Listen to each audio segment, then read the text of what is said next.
này mình chưa liệt cho chứ. Này mình chơi. Đốt lấy lụt à. Tất tầm bánh đi. Wow.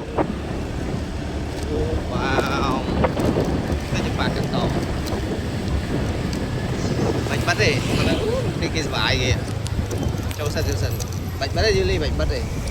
Mà tao mình được toàn sân mình lấy không. Wow. Tao mình Là anh chồng Vinh. Tôi trong hồng sân.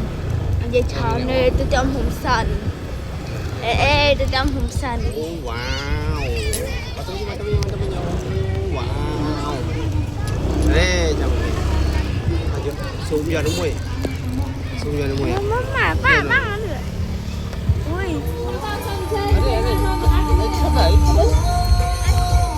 Oke, bạn coi với nhé.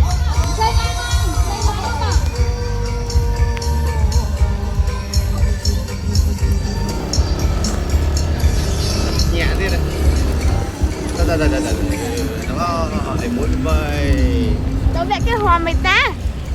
Tao vẽ cái hòm thôi. Tem mày đi. Yo.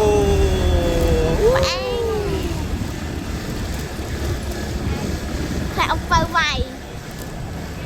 Bơi khinh con cam từ sạp. Bật nó này. Chưa.